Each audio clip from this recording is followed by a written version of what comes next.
Hello student, how are you? I am Anil Kumar Saxena. Welcome in my YouTube channel Expert Classes by Anil Saxena. Dear student, today I am solving exercise 7.1 of class 9. Before starting the video, I want to request you please subscribe and share my channel if you are new in my channel. और यदि आपने subscribe कर भी दिया है तो आप ज़रूर शेयर करें अपने दोस्तों में, क्योंकि मैं जितने भी वीडियो आपको बनाता हूँ बहुत ही सिंपल और इजी वे में बनाता हूँ, तो आपके सब कुछ समझ में भी आता होगा। तो इतना तो मेरा भी हक बनता है कि आप जो है मेरे वीडियो को ज़्यादा से ज़्यादा लाइक और शेयर करें। चलिए dear student, now I am starting question number 1 of exercise 7.1। In this question we have given in quadrilateral A C B D, A C is equal to दे रखा है इसने आपको A D, and A B bisect करता है angle A को, so that triangle A B C congruent होगा triangle आपका ए बी डी। ओके, इसके बाद इसने ये कहा है what can you say about V C and B D. अब मैंने आपको कॉन्ग्रेंट की कुछ कंडीशन बताई थी, जिसमें आपको मैंने बताया था कि ये मेन जो है हमें किसी भी कॉन्ग्रेंट के को प्रूव करना होगा, चाहे वो एस एस हो, चाहे एस एस हो या ए एस हो, इस तरह से हमें इसको प्रूव करना होगा।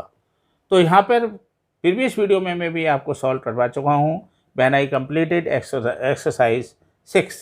उसमें मैंने आपको बताया था सबसे पहले आपको गिवन लिखना होता है, जो आपको कुछ नहीं करना, जो आपको क्वेश्चन दे रखा होगा उसमें ही आपको लिखना है।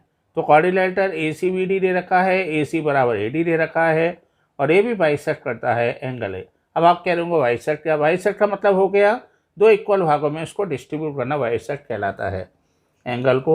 उसके बाद इसने हमसे पूछा है कि प्रूव करना है triangle A B C equal है हमारा ए बी डी के, यानी ये ट्रायंगल इसके इक्विवेलेंट है, कॉन्ग्रेंट है।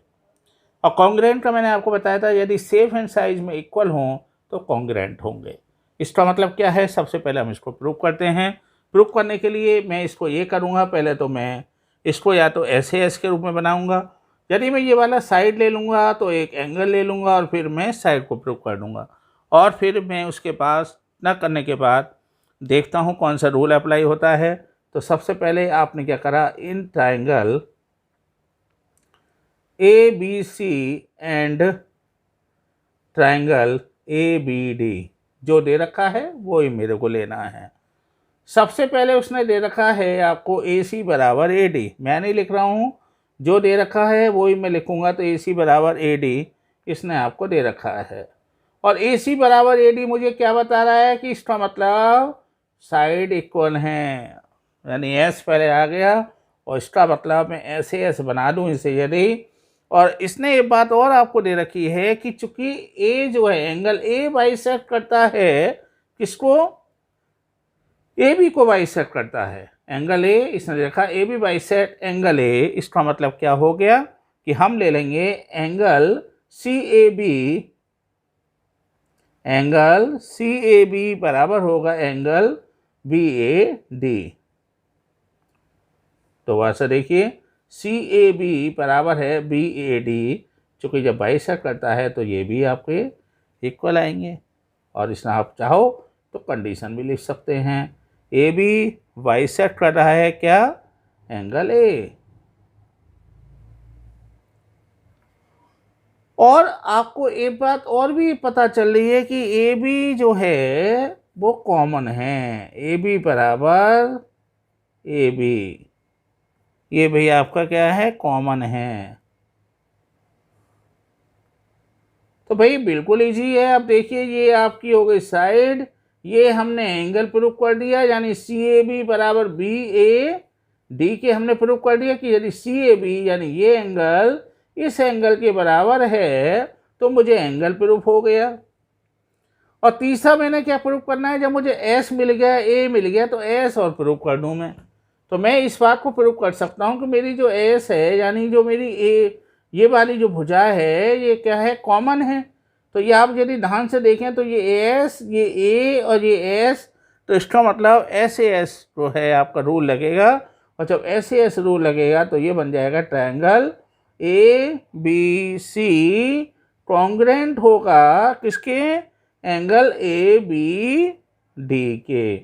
कौन से रूल से, SAS रूल। अब जब SAS रूल होगा तो ध्यान से देखेंगे आप इसको।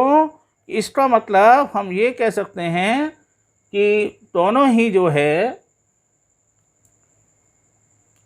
Now if both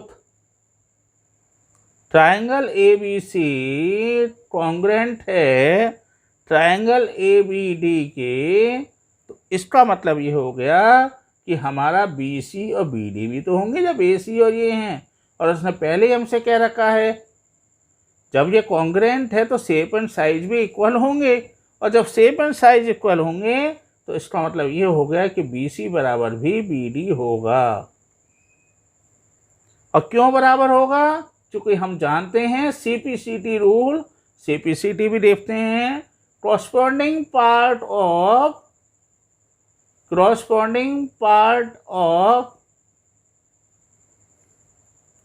congruence triangle। अब आप कह रहे होंगे ये क्या है, तो इसको भी बताते हैं। देखिए आपको बहुत ईजी लगेगा इसमें भी। मतलब जब हमने ये प्रूव कर ही दिया है माय डियर स्टूडेंट कि दोनों ही आपके जो ट्रायंगल हैं वो कॉन्ग्रेंट हैं, तो इसकी भुजा भी तो कॉन्ग्रेंट होंगी, वो भी तो शेप एंड साइज बराबर होंगे। तो ऐसे केस में हम CPCT लगाते हैं कि corresponding part of congruence triangle, तो कॉरस्पॉन्डिंग पार्ट मतलब इसकी जो कॉरस्पॉन्डिंग पार्ट होंगे वो भी इक्वल होंगे। तो इसका मतलब हम ये कह सकते हैं कि BC and BD will be equal. कोई डाउट? इन माई ओपिनियन आपको कोई भी डाउट नहीं होगा, सही है। बस आपको ये ध्यान रखना है कि आपको SAS या ASA प्रूव करना है, और प्रूव करने के बाद उसको सीधा ही लिख दीजिए कि हमारे दोनों ट्रायंगल कॉन्ग्रेंट हैं, और कॉन्ग्रेंट हैं तो उनके कॉरस्पॉन्डिंग पार्ट भी इक्वल होंगे, और कॉरस्पॉन्डिंग पार्ट भी इक्वल होंगे तो डेफिनेट है उनकी भुजाएं भी इक्वल होंगी। डियर स्टूडेंट, अब हम देखते हैं इसका क्वेश्चन नंबर 2। क्वेश्चन नंबर 2 में क्या दे रखा है, ABCD क्वाड्रिलेटरल है। इसमें आपको दे रखा है AD बराबर BC, और दूसरी चीज दे रखी है एंगल DAB बराबर है आपका CBA। देखिए ध्यान से, DAB यानी ये वाला एंगल है आपका किसके, CBA के बराबर है, यानी ये एंगल इसके बराबर है। तो हमें प्रूव करना है सबसे पहले, तो हमें ट्रायंगल ABD कॉन्ग्रेंट है, ये कह रहे हैं हमारा किसके, BAC के। दोबारा से देख लेते हैं, ABD कॉन्ग्रेंट है BAC के। दूसरा इसने कहा है हमसे BD बराबर AC, हमें प्रूव करिए कि BD जो है वो AC के बराबर है या नहीं है, BD बराबर AC के बराबर है नहीं है। और तीसरा इसने कहा है एंगल ABD बराबर है एंगल BAC के, एंगल ABD बराबर है BAC के। चलिए देखते हैं ये सब चीज़ें हैं क्या नहीं है। तो as per the previous question यहाँ भी हम वही करेंगे। गिवन क्या है, क्वाड्रिलेटरल है जिसमें AD बराबर BC है, एंगल DAB बराबर है CBA, लिख देंगे आप। टू प्रूफ हमें क्या करना है, टू प्रूफ में लिखना है जो हमें दे रखी है condition, triangle ABD congruent triangle BAC, इसमें दे रखा है BD बराबर AC, ये भी हमने लिख दिया, और आपका एंगल ABD बराबर BAC, तीनों हमने लिख दिए। अब हमें क्या करना है, इसको प्रूव करना है। प्रूव करने के लिए देखिए हम क्या करें, सबसे पहले तो जो आपको कंडीशन दे रखी है वो लिख दीजिए कि triangle ABD and triangle BAC में। अब इसमें आपको एक तो इसने दे रखा है AD बराबर BC, जब AD बराबर BC वो कह रहा है दोनों इक्वल हैं तो इसका मतलब S मिल गई हमें। अब बताओ दूसरा क्या प्रूव करना होगा मुझे, ऐसे एस करना है तो इसमें एंगल देख लें आप।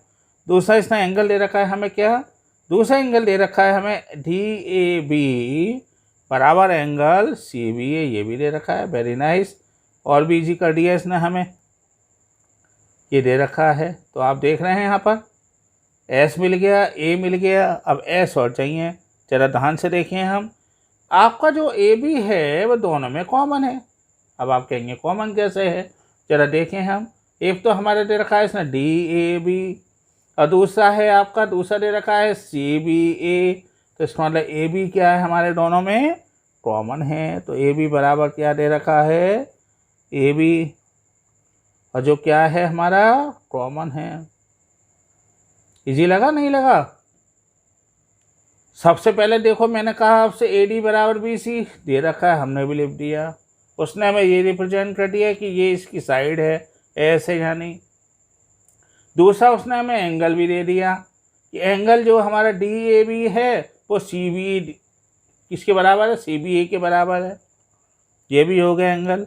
और तीसरा उसने खुद ही हमें बता दिया कि जो हमारे पास AB है वो दोनों ही में ही आ रहा है, चाहे हम DAB ले लें चाहे हम CBA ले लें, तो वो कॉमन है। और जब ये कॉमन है सब चीज़ें, तो आप इजीली रूप से कह देंगे कि ABD कॉन्ग्रेंट है, इसका मतलब हमारा एंगल BAC के। ये आपका पहला प्रूफ हो गया। ओके, अब इसके बाद क्या करें, जरा ध्यान से देखें। तो जब ये प्रूफ हो गया आपका कि हमारा जो आपका ABD, यानी हमारे पास जो ABD बराबर हो गया BAC के, ये हमें प्रूफ हो गया। तो क्या इसने आपसे पूछा है BD बराबर AC। अब BD बराबर AC जो इसने पूछा है, तो हम कौन सा रूल लगाएं, CPCT लगाने। और CPCT क्या कहती है हमसे, CPCT यही कहती है कि यदि कॉरस्पॉन्डिंग पार्ट इक्वल हों, चाहे दोनों कॉन्ग्रेंट हैं, तो इसका मतलब यदि भुजा इक्वल होंगी तो एंगल भी इक्वल होंगे। तो इसका मतलब पहले तो हम भुजा को ही प्रूव कर दें। तो आप चाहें तो इसमें लिख दीजिए BD बराबर है AC। क्यों बराबर है, चूँकि हमने अभी रूल बताया, CPCT रूल क्या कहता है कि corresponding part of congruent triangle, corresponding part of congruent triangle. अच्छे लग रहे हैं आपको, क्वेश्चन नहीं आ रहे, मज़ा आ रहा है? तो बस अच्छी तरह से इनकी प्रैक्टिस कर लीजिए और आपको कोई प्रॉब्लम नहीं आएगी। तो जब इनके जो है, मैंने आपसे कहा कॉरस्पॉन्डिंग पार्ट, जब ये कॉन्ग्रेंट तो कॉरस्पॉन्डिंग पार्ट भी इनके इक्वल होंगे, तो इसका मतलब BD बराबर AC होगा। अब आपको पता ही है कि यदि भुजा इक्वल हैं तो एंगल भी इक्वल होंगे भी। तो इफ ट्रायंगल ABD कॉन्ग्रेंट है ट्रायंगल BAC, हम प्रूव कर चुके हैं ना, तो इसका मतलब इनके एंगल भी इक्वल होंगे। Angle ABD is equal to angle BAC के। और ये किस रूल से है, ये भी आपका हो जाएगा CPCT रूल से, यानी corresponding part of the congruence triangle. यदि आपका साइड इक्वल हैं तो एंगल भी इक्वल होंगे। Dear student, in my view आपको सारा समझ में आया होगा अच्छी तरह से, और मैं समझता हूँ मैंने बहुत ही सिंपल और इजी वे में आपको समझाया है और आपको कोई प्रॉब्लम नहीं आई होगी। बस मैं आपसे ये रिक्वेस्ट करता हूँ कि please like share and subscribe my channel and press bell icon. Bell icon में भी ऑल ऑप्शन को प्रेस करिए, जिससे डेली के डेली आपको मेरे नए वीडियो आपको मिल सकें और आपको साथ में इस मैथमेटिक्स के जितने भी क्वेश्चन हैं उनको मैं सिंपल और इजी वे में आपको समझा सकूं। Thank you very much.